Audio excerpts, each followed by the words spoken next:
Previously on Atlantis, we realized we were even more screwed than we thought. Now back to the story. Ford figures the way to deal with the Wraith, who have decided that it's more important to strike opposed than to attack, is to fire as many bullets as possible at them. While this doesn't exactly save them, it does take a lot of the Wraith down, and in his case, literally. Ford's being fed upon as a grenade goes off, sending both of them into the freezing water, with no Kate Winslet there to refuse to let them on her floating door. Meanwhile, Shepard is flying his cloak puddle jumper inside one of the cloaked hive ships, waiting for his tragic yet poignant end, when someone has the nerve to interrupt him. Turns out it's the Daedalus, who beams him away before the big boom. John? What other Shepards do you know? Well, Shiva for one, and dropping a nuke on someone is right up her alley. But now that they're here, they can beam down the ZPM. The Daedalus has some Asgard technology, also the reason that the ship has shields in transgalactic space travel.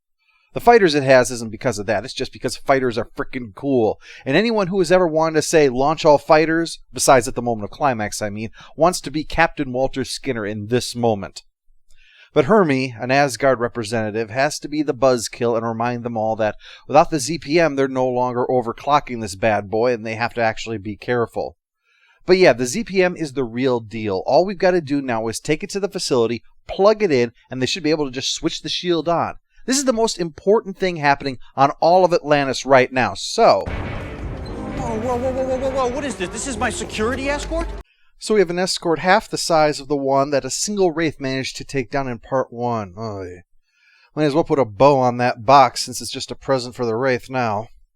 Especially because McKay is not trained in military techniques, and he hasn't slept in like 4 days, so he's babbling in confusion over their hand signals about the Wraith. He's either going to attempt to beat them in rock, paper, scissors, or think he's supposed to steal second base. Not surprisingly, the escort gets taken down after only taking out 2 Wraith, leaving 2 more for Rodney to have to deal with. Okay, that's fine. You want some of this, huh?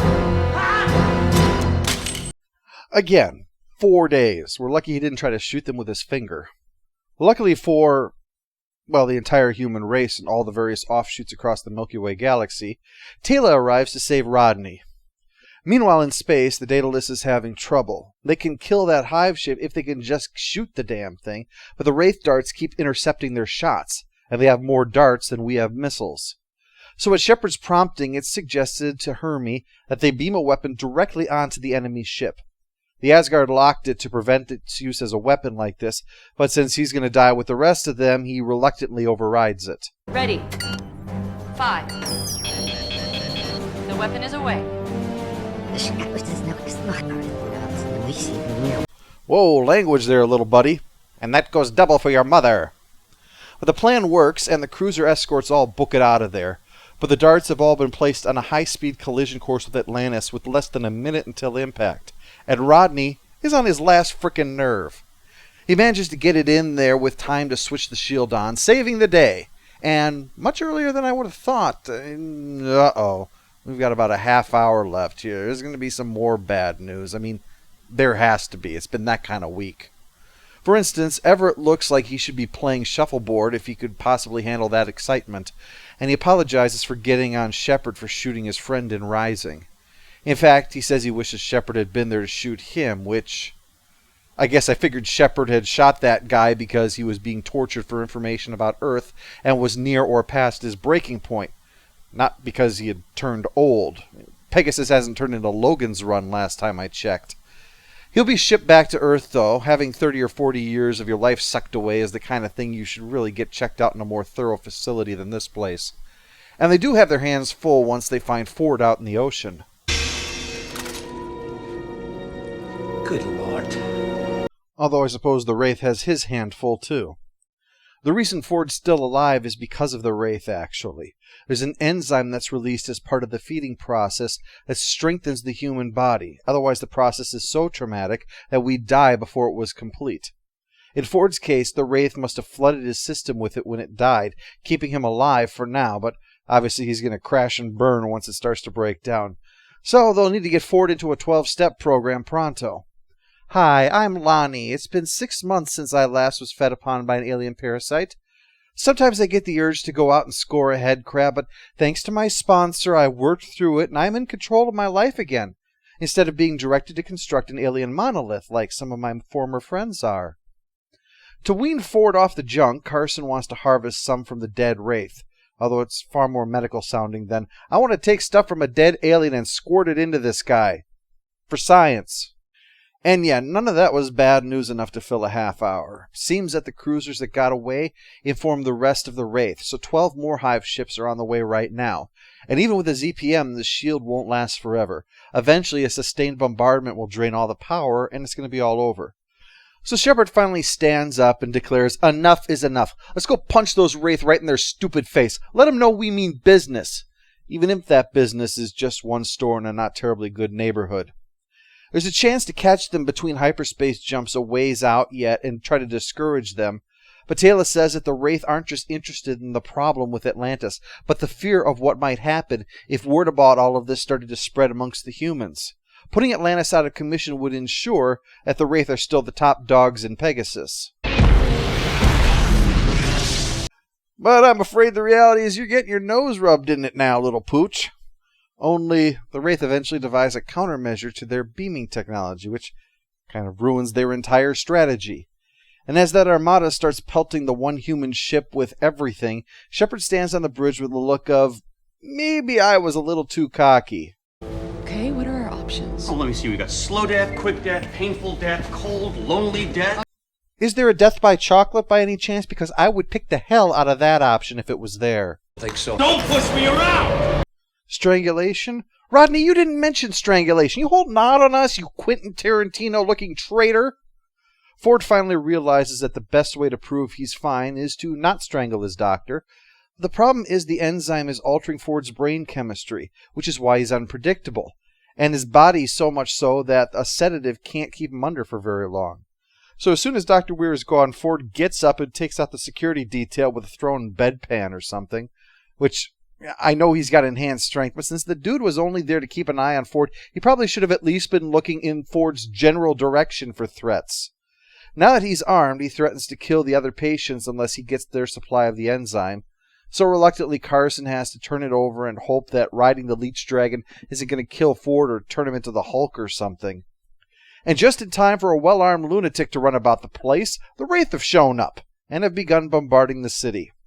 They have days before it drains the ZPM and leaves them defenseless, and even if they were destroyed, more Wraith would keep coming. The Wraith are the kind of species that would reach their bare arms into a beehive and shove the bee-covered honeycomb right into their mouths, not caring if their tongue is going to swell up enough to choke them to death. They'll just keep at it. As long as you get that sweet honey, everything else is just an annoying backdrop to what really matters.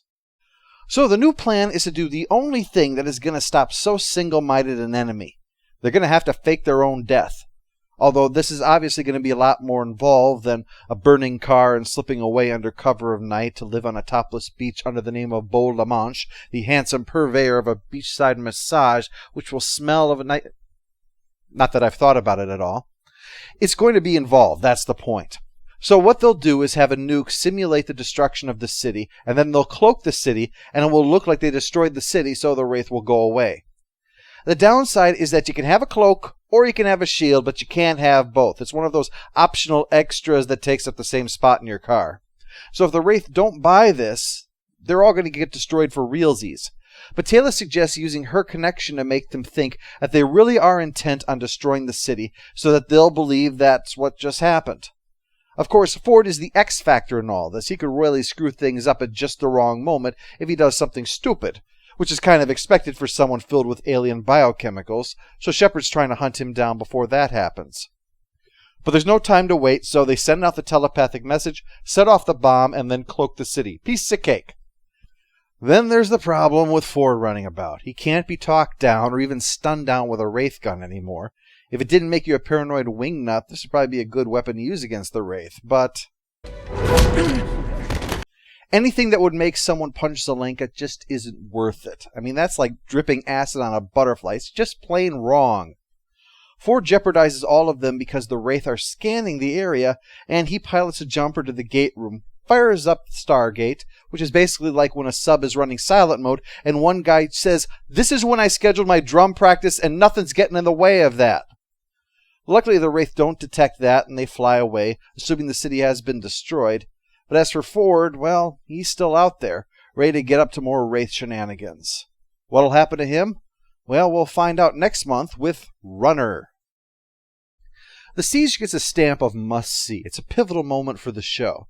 It shows that while we can bloody the Wraith's nose, we still can't go toe-to-toe with them. Our primary strength is going to be stealth and unorthodox tactics that really can't be repeated. It demonstrates the relentlessness of the Wraith, too, how much they're willing to sacrifice if it comes down to it. It also puts a lot of new elements into play here. The ZPM, the Daedalus and her crew, Ford's new arc, the need for the Atlantis team to keep their survival a secret, and the end of being cut off from Earth. What's more, it's an enjoyable story overall, giving everyone a chance to shine for a little while, often to face an adversary and then overcome it.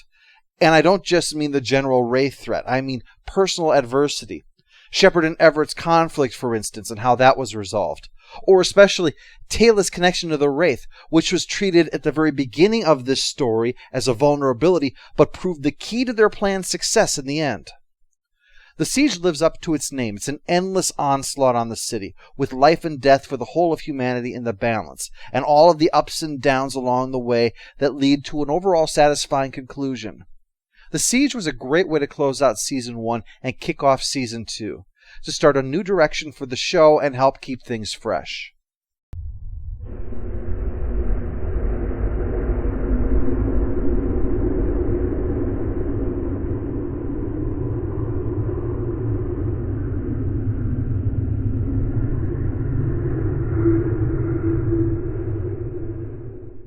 All hail the Overlord! All hail the Overlord!